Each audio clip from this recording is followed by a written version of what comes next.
Saudara-saudara, mari kita merenungkan satu tema lagi, yakni kehadiran nyata Kristus dalam Ekaristi.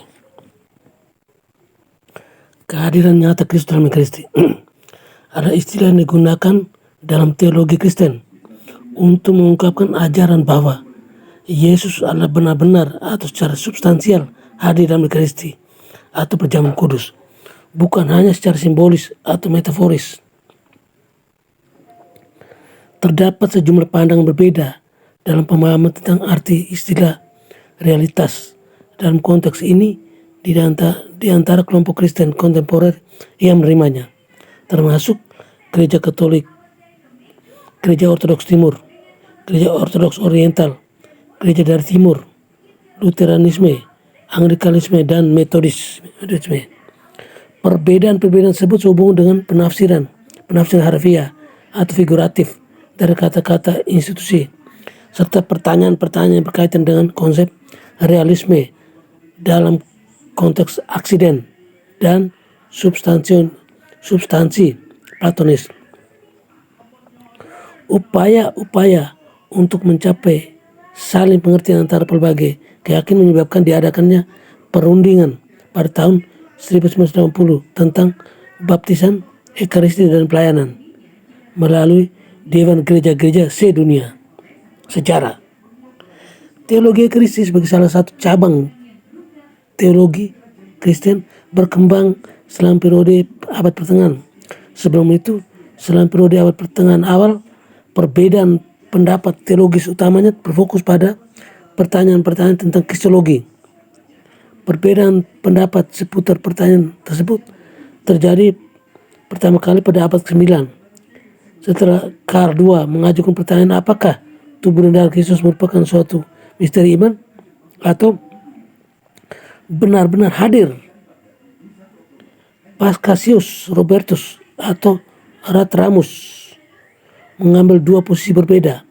Ratramnus berpendapat bahwa tubuh Kristus hadir secara spiritual, namun tidak hadir secara fisik.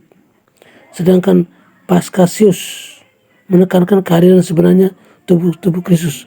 Perbedaan tersebut diselesaikan oleh Paschasius dalam suratnya kepada Fudiger, yang di dalamnya ia mengklasifikasikan posisinya secara umum bahwa hakikat sebenarnya dari tubuh sakramenta Kristus bersifat spiritual, sehingga kehadiran sebenarnya tubuh Kristus tentu bersifat spiritual dan tidak bersifat fisik pada hakikatnya. Dengan demikian kehadirannya dalam Kristus dalam Ekaristi ada nyata dan simbolis pada saat bersamaan. Pertanyaan tentang hakikat dan dari Ekaristi menghangat untuk dua kalinya di dalam Gereja Barat pada abad ke-11 ketika Berengarius dari Tours membantah perlunya suatu perubahan material dalam elemen-elemen tersebut untuk menjelaskan kehadirannya dalam Ekaristi. Hal ini menyebabkan kontroversi yang mengarah pada klarifikasi eksplisit atas ajaran mengenai Ekaristi. Pada tahun 1915, Konsil Lateran keempat menggunakan kata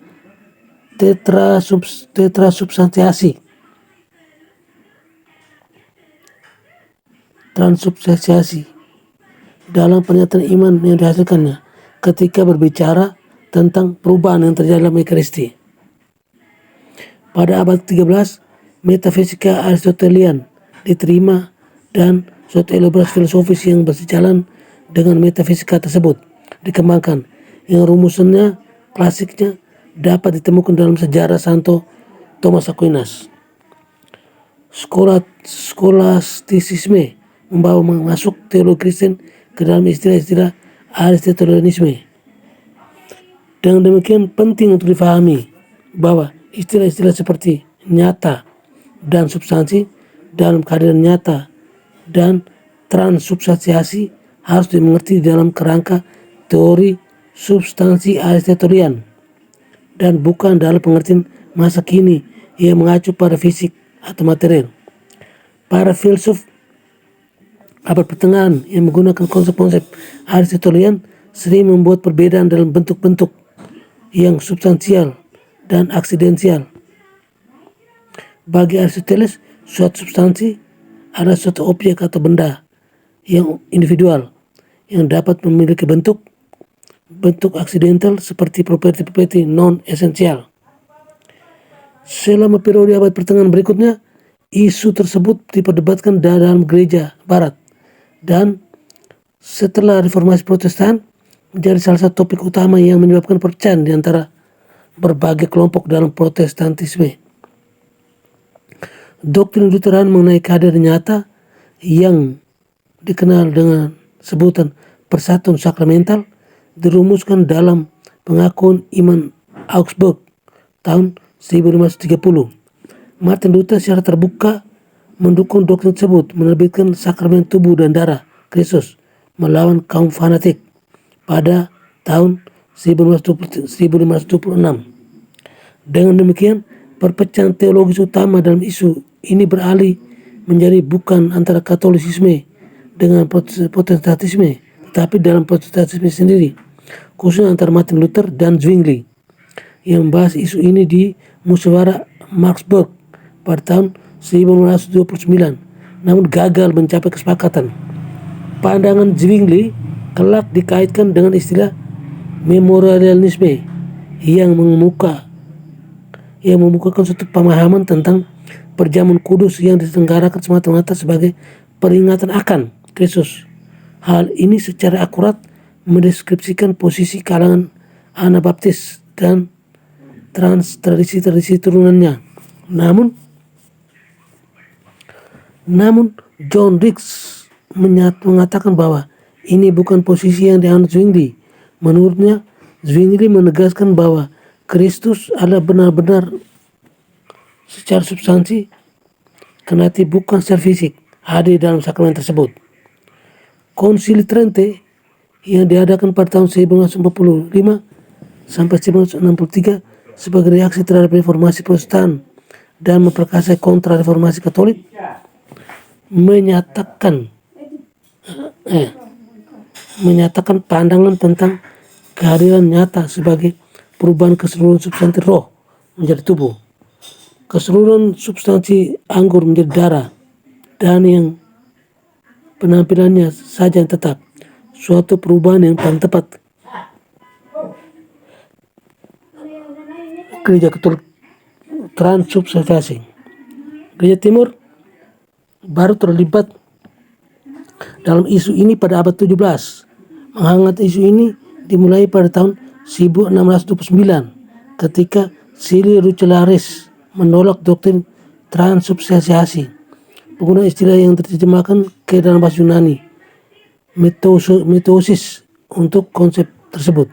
Untuk melawan ajaran Lucaris, Metropolit Pater Mogila dari Kiev menyusun sebuah pengakuan iman ortodoks dalam bahasa Latin untuk membela transubstansiasi. Konfesi atau pengakuan iman tersebut disetujui oleh semua patriark berbahasa Yunani, yaitu dari Konstantinopel, Alexandria, Antioquia, dan Yerusalem pada tahun 1643 dan ditegaskan kembali oleh Sinode Yerusalem pada tahun 1672, juga disebut sebagai Konsili Bethlehem. Pandangan kontemporer. Gereja Katolik memahami kehadiran Kristus dalam Ekaristi sebagai suatu yang nyata, atau real, maksudnya objektif dan tidak bergantung pada iman.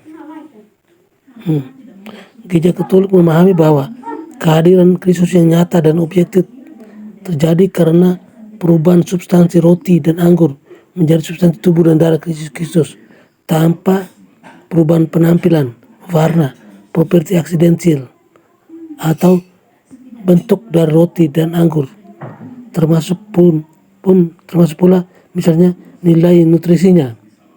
Perubahan tersebut dinamakan transubstansiasi sebagaimana tertulis dalam Katekismus Gereja Katolik. Penggunaan istilah transubstansiasi untuk mendeskripsikan cara yang jauh melampaui pengertian yang dengannya tanah-tanah roti dan anggur menjadi tubuh dan darah Kristus umumnya tidak diabsorpsi oleh gereja lain. Kendati terkadang digunakan dari kalangan ortodoks yang juga berpandang bahwa roti dan anggur mengalami suatu perubahan yang nyata.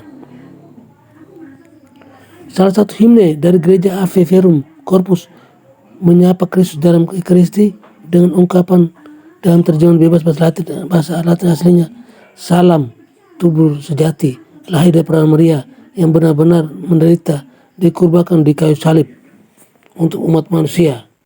Gereja Katolik berpandangan bahwa kehadiran Kristus dalam Ekaristi terjadi secara keseluruhan, tidak melihat apa yang sebenarnya ada dalam Ekaristi sebagai suatu tubuh tak bernyawa dan sekedar darah, tetapi sebagai Kristus secara keseluruhan, yakni tubuh dan darah, jiwa dan keilahiannya, juga tidak melihat tetapnya penampilan luar roti dan anggur serta propertinya seperti berat dan nilai gizinya, suatu ilusi belaka, tetapi ada secara objektif sebagaimana sebelumnya dan tak berubah.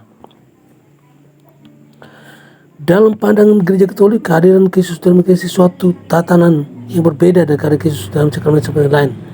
Dalam sakramen lainnya, ia hadir dengan kuasa dan bukan dengan kenyataan tubuh dan darahnya, yang merupakan dasar dari ekspresi kehadiran nyata.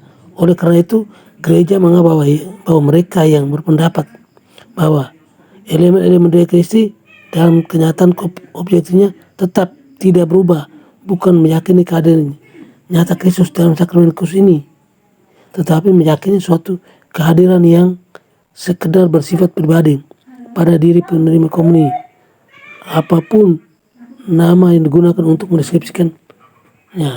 Oke, sekian dan terima kasih.